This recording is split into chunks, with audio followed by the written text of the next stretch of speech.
The average person with a good income has no idea where about $400 of it goes every single month. Not rent, not groceries, not gas, just gone. And by the end of this video, you'll understand the 3 specific systems designed to make sure that keeps happening. Why they work so well on people who actually earn decent money, and what you can do this week to start pulling yourself out of them. Before we even get into it, here's something worth sitting with. Studies have found that people earning between $50,000 and $80,000 a year often have less saved than people earning $35,000. More money coming in, less money to show for it. That's not a coincidence. That's a system doing exactly what it was built to do. There are 3 of these systems. We're going to go through all of them, but I'll tell you right now, the third one is the newest, and it's the most aggressive one yet. Nobody's really talking about it. We'll get there. Let's start with the first one. You have subscriptions you don't think about. Everyone does. Netflix, Spotify, some cloud storage plan, maybe a gym membership you use twice a month, an app you downloaded and forgot about. You know they exist. What you probably haven't done is add them all together, in one place, at one time. Research on this is pretty clear. Most people underestimate their subscription spending by more than double. If you think you're spending $70 or $80 a month on subscriptions, you're probably closer to $180, maybe $200. And here's why this is a system, not just an accident. Subscriptions are built to feel invisible. $12.99, $9.99, $4.99. None of those numbers feel significant. Your brain files them as small decisions, things that barely register. But here's the thing. You only made the decision to sign up once. After that, the charge just keeps coming, month after month, without you ever having to say yes again. That's the design. The pain of the decision happens once. The cost keeps running forever. Think about what that adds up to. If your subscription stack is sitting at $220 a month, and for a lot of people it's higher, that's $2,600 a year. Over 5 years, that's $13,000, moving silently, in amounts too small to feel, for services you're probably using about half of. $13,000. That's a real emergency fund.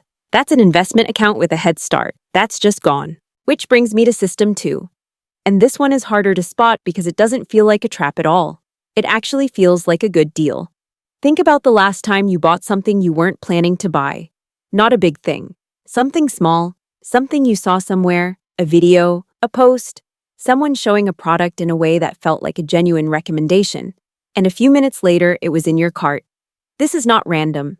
There are entire teams of engineers, genuinely some of the smartest people in the world, whose full-time job is figuring out what makes you want something you didn't know you wanted 10 minutes ago. And they're very, very good at it.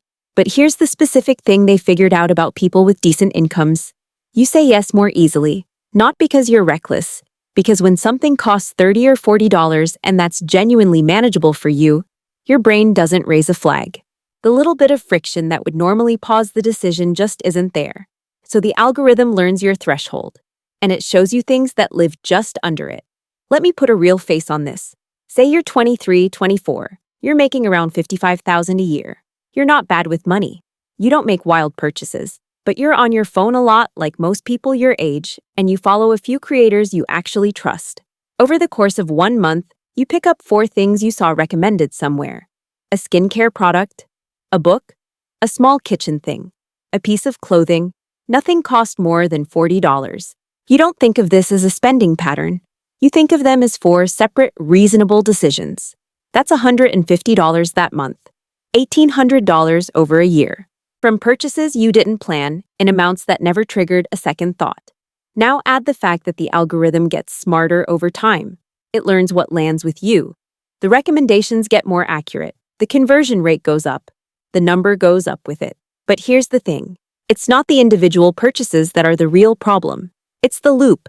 See something, want it, buy it, see something else. The cycle just keeps running quietly underneath everything, never feeling urgent enough to address, never dramatic enough to count as a real problem. Which brings me to System 3. I said this one was the newest and the most aggressive. And before I get into it, the math on what all 3 of these systems are costing you together is going to surprise you. We'll get there in a second. System 3 is Buy Now, Pay Later. Klarna, Afterpay, Affirm. You've seen the button at checkout. Maybe you've used it. The pitch is simple.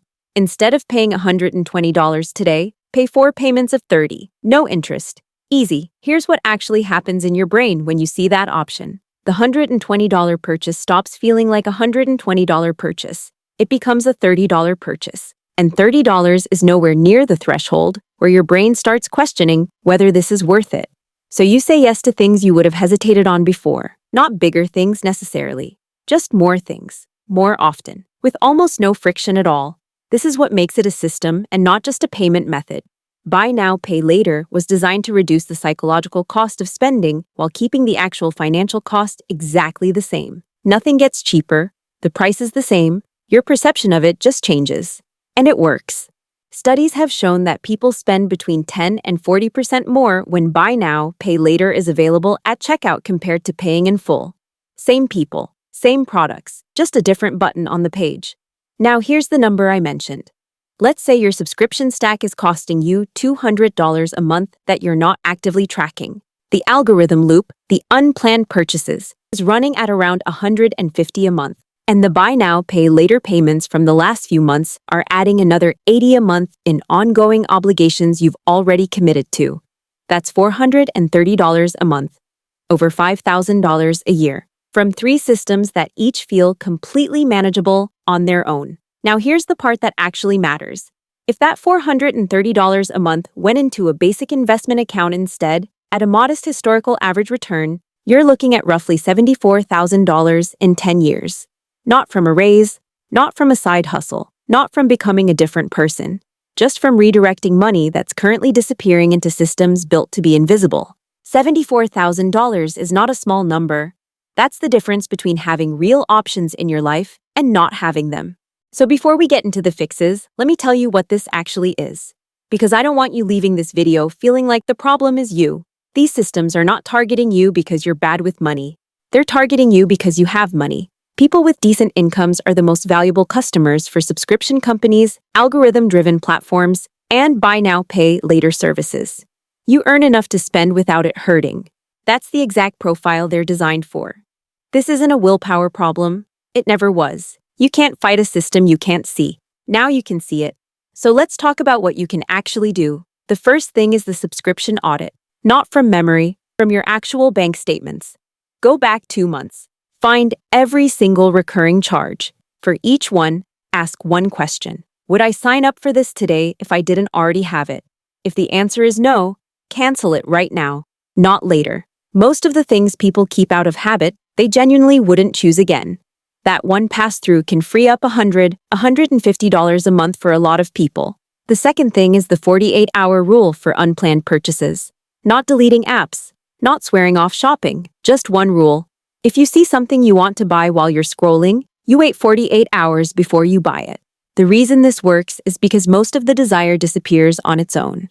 The algorithm created the urgency. The 48 hours just exposes that the urgency wasn't real. The third thing is a personal rule about buy now, pay later. It's a simple one. If you wouldn't pay the full price today, splitting it into 4 payments doesn't make it worth buying. It just makes the decision feel easier in a way that's working against you. Pay in full, or walk away. These aren't complicated changes. They're just small defaults that interrupt 3 systems running quietly in the background of your financial life. You set them once. They do the work. Most of the money stress that people with decent incomes feel isn't really about income. It's about visibility. And most of what stays invisible stays that way on purpose. If this is the kind of thing you want to keep understanding, how money actually moves, what's designed to work against you, and what you can realistically do about it, subscribe. There's more coming. No hype, no gimmicks, just clarity. You didn't design these systems, but you're the one paying for them. That part can change. I'll see you in the next one.